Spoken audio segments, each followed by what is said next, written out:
Hello, I'm Rachel Wiest with Triangle MLS, and we're here this month to talk with Stacy Anfinson, our market analyst, about what happened in June, and in fact, really, the end of June marked the end of the second quarter. So we're really going to take a look at second quarter of 2012 and compare it to 2011.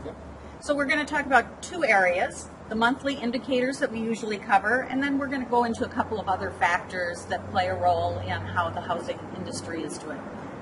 So how did we do in second quarter of 2012? Second quarter of this year was about the same as the first quarter this year. The percentage changes were very similar across the board. Inventory was down 24%. The months of supply went from 5 months compared to 8 months the second quarter of last year. And pending sales were up 22%. So all very strong metrics. On top of that, closed sales were up 19%. Boy, those are all very strong numbers. We're not even talking about just inching up. Those are significant gains over the prior year. Now, we had expected that because last year, the first 6 months were very, very slow. I think the one thing that we had waited on this year was the days on market to get lower. And the days on market was 115 this year compared to 121 a year ago. Now, if you factor in about 30 days because of the new due diligence contract that went into effect January of last year, you could almost say the days on the market was 85, which is comparable to what it was in prior years. So I think the days on market has adjusted. Excellent, excellent. So it does look, when you're looking at the bigger picture, that we're returning to a more normal market. I think if you look at the report, and I'm sure everybody's going to read the report, not just view the video this month, and look at the graphs, and the graphs are up there, and you'll see the bubble up there in the middle, and then you'll see the right side of the graph, and you'll see the left side of the graph. You can see most of the metrics on the right side match up with the left side. What that tells me is the market has really returned to a normal level of activity. Well, that's excellent news in reality, because it gives us a chance to take a deep breath and feel like life may be returning a little bit to what we perceive as normal. Yeah, the problem with the bubble, it was what could happen, and it did happen, and everybody wants to go back to that. Yeah. I think most people have realized that we're not going to go back to that anytime soon.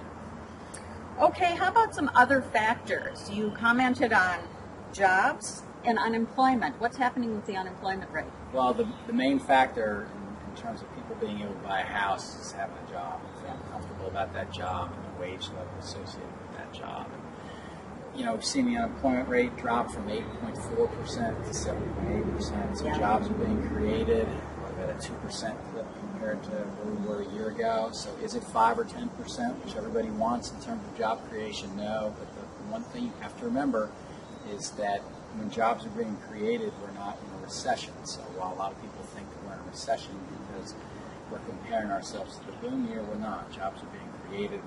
I think that's what's showing up first and foremost as the driver behind the closings in our market. Okay. How about interest rates? Are they still supporting? It's amazing. We keep reading that they keep going down to historic levels, and they are. They just keep going downward. At some point, we may be seeing 0% financing on mortgages, just like on cars. But if you look at that in terms of the wages that are being paid, interest rates right now, I've seen some reports that saying housing affordability is at a 25-year affordability rate right now. So it really is, now is a great time to buy a house. It may sound like a slogan, but if you look at what you can get on a mortgage rate and how much wages are being paid in the market right now for jobs and what current house prices are at, the affordability is at a very, very high rate. Excellent news. How about our distressed inventory? We still continue to hear about ghost listings, or the listings that have gone back to banks that are just sort of sitting in limbo. How are we doing in our marketplace with regard to distressed listings? Well, there's no way to measure those, but we do hear rumors of them being out there. The only thing we can do is go through the system and see what is actually marked as being a special condition. And special conditions are 9% of active listings, and they were 8% this time a year ago. So I think that's really low if you compare that to other parts of the country. If you compare it to the bubble markets like South Florida, where it's 40, 50, 60% of activity. So even though it went up 1% this year versus last year, it's still what I would classify a niche player in the market. Well, that's excellent news, and I look forward to hearing what happens in July. Let's hope the trend continues. It's certainly been a hot market in more ways than one this summer.